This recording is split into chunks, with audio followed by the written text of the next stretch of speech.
Okay, so we are starting to talk about different ecosystems in the ocean, and the first ecosystem that we're going to talk about is the intertidal zone. Okay, so that's the zone that gets covered and uncovered by the tides every day.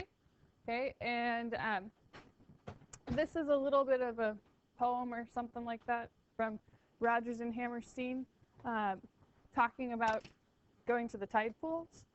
Okay, and so they say it's nothing at all when the tide is high. It's just a bunch of waves. They whip all around the rocks and chase all the fish into caves.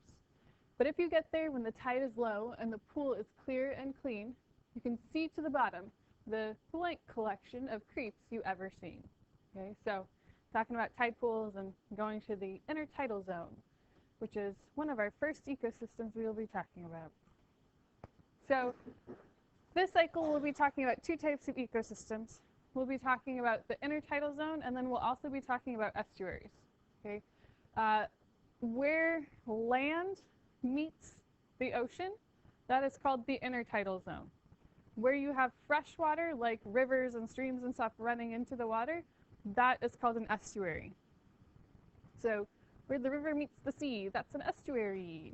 Okay, so where rivers run into the ocean, okay, it's an estuary. And then land and ocean is intertidal. So we're first going to look at the intertidal zone. So the borders of the intertidal zone.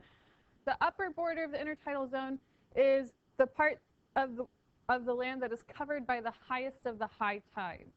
So the highest that the tide ever comes up, that would be considered to be the highest border of the intertidal zone.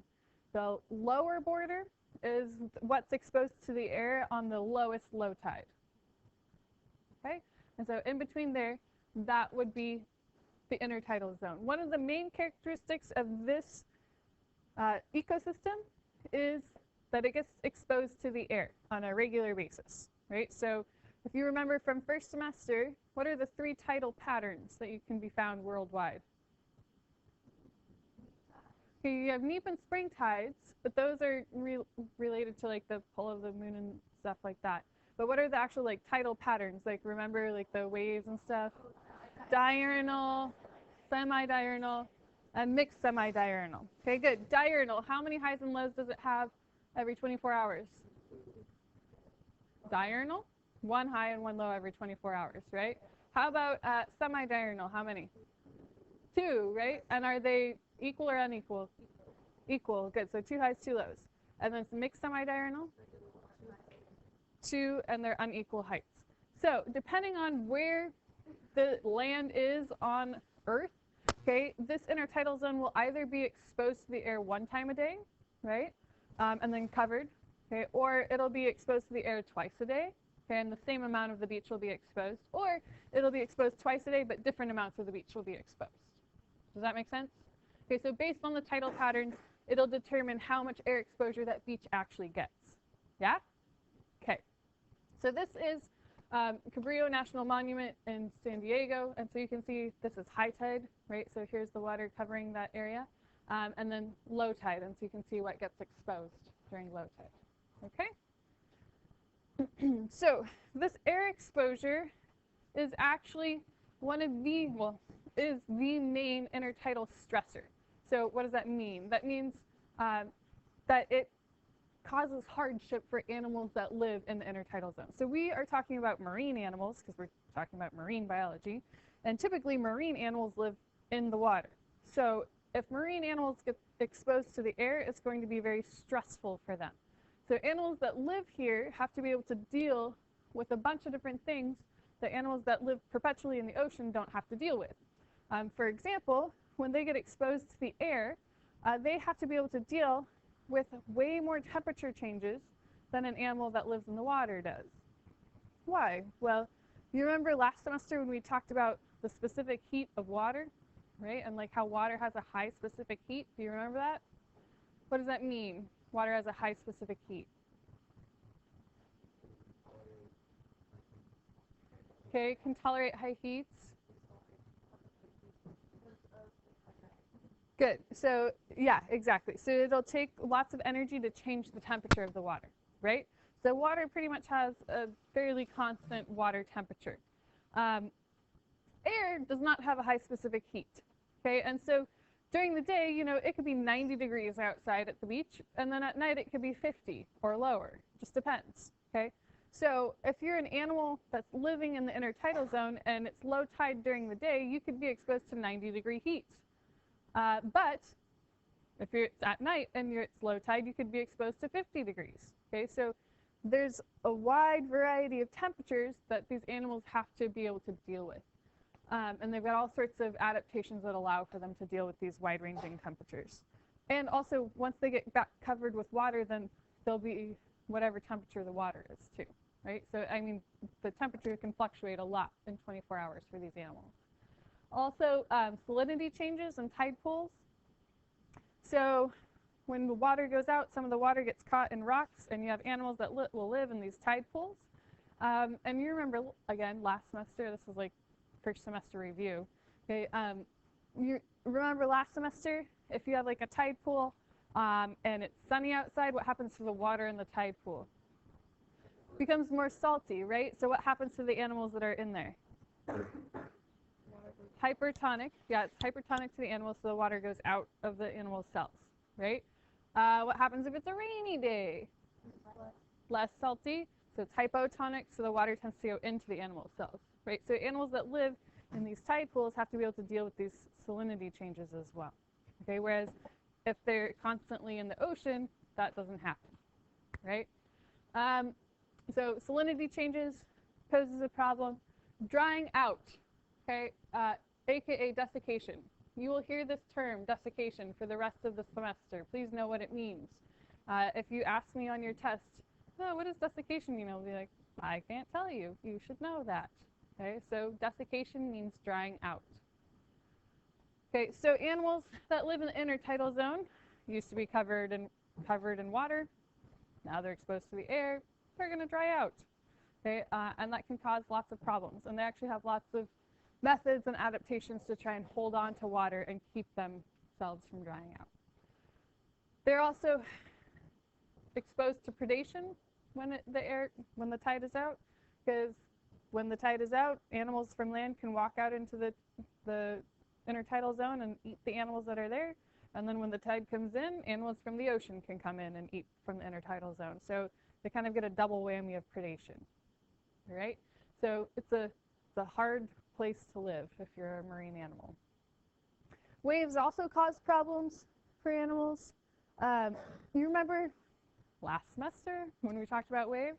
What do waves carry from the open ocean to the shore? Energy. Good. Energy. And then when the wave crashes, all of that energy gets expended on the shore, right? So all of these waves are crashing on the shore where these animals live, okay? And if those waves are carrying anything with it, like a log or something like that, it can crush the animals that are there, okay? And, I mean, they're constantly getting pounded by these waves, right? And then when the water goes back out, okay, it like tries to drag stuff with it. Have you ever stood like on the sand on the beach and then like tried to have to like brace yourself and then the water goes out and like moves and you're like, whoa, yeah, okay. Yeah, so that drag as the water goes back out is trying to pull the animals like off their rocks and pull them back out to sea. They don't want to do that because they would die. So that would be bad. So they have to deal with the waves crashing and then also trying to pull them out to sea. So it's hard for these creatures. Here's some adaptations that they have to deal with these stressful things, like the air exposure and the waves. Pretty much the main way that they have to deal with this problem, particularly of air exposure, is location, location, location. So just like in real estate, location, location, location are the three most important things. So it is for animals in the intertidal zone, right? Because the distance that the animal is from the water will actually determine the amount of stress that it's under. Okay, so let me show you. Whoa. Okay, we'll come back to that. So here's our land, here's our water, right? If this is the intertidal zone, okay, the water.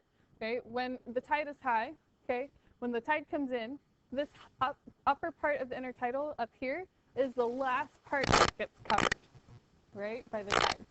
And then when the tide goes out, it's the first thing that gets uncovered.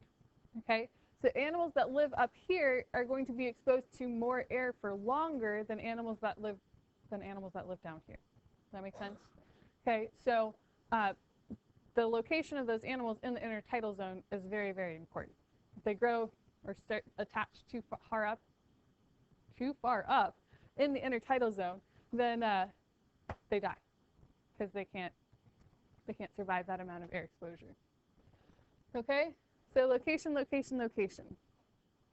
They'll also seek out like cracks or like overhangs of rocks because those areas tend to stay cooler, wetter, okay, and can also reduce the amount of stress the animal's under.